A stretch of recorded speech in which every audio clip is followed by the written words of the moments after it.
तैयार रहिए। स्टार्ट। सभापति महोदय, ये शब्द मेरे नहीं हैं बल्कि राष्ट्रपिता के हैं। स्टॉप। जो लोग आज सरकार में बैठे हुए हैं, स्टॉप, क्या वे अपने दिल में सोचेंगे कि यह देशद्रोह शब्द बालकों को अंग्रेजी पढ़ाने के लिए राष्ट्रपिता का कहा हुआ है। स्टॉप। आज 54 वर्ष देश को स्वतंत्र हुए हो गए हैं, लेकिन राष्ट्रपिता के इस बात पर आज तक ध्यान नहीं दिया गया है। स्टॉप।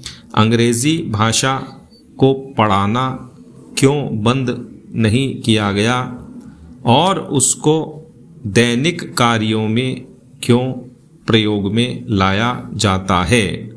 मैं इस बात को कई बार इस सदन में कह चुका हूँ और मैंने इस विधान परिषद की नियमावली में 1 वर्ष पहले एक संशोधन भी रखा था, लेकिन मेरा दुर्भाग्य है कि वह संशोधन वर्ष भर से इस सदन में प्रस्तुत नहीं हो सका। स्टॉप। मेरी अपनी राय है कि कम से कम दैनिक कार्यों के लिए यदि सरकार अंग्रेजी भाषा पर बंधन लगा दे तो बहुत अच्छा हो, और जो यह अनुशासनहीनता है वह भी समाप्त हो जाए। स्टॉप।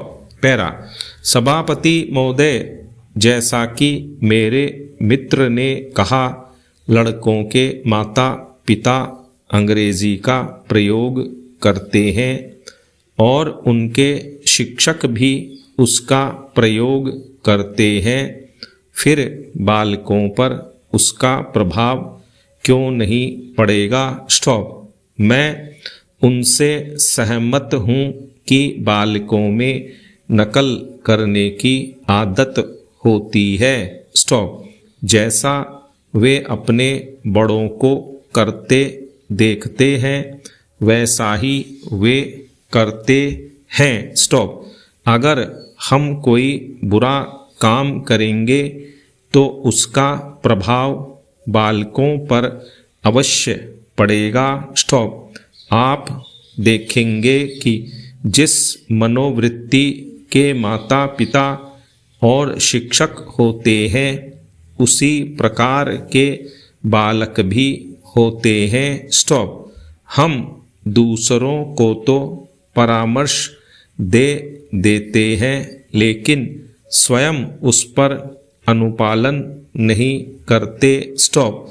इसके साथ ही साथ हमको शिक्षा प्रणाली की ओर भी ध्यान देना है। स्टॉप। शिक्षा के जिन तरीकों को आजकल अपनाया जा रहा है वे वास्तव में लाभकारी नहीं है।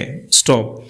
सरकार की ओर से इस प्रकार का आदेश होना चाहिए कि 14 वर्ष तक बालकों को अपनी मातृभाषा में ही शिक्षा दी जाएगी और दैनिक कार्यों में भी अंग्रेजी का प्रयोग नहीं होगा। स्टॉप। इस प्रस्ताव में अनेक महत्वपूर्ण बातों की ओर ध्यान दिलाया गया है। स्टॉप।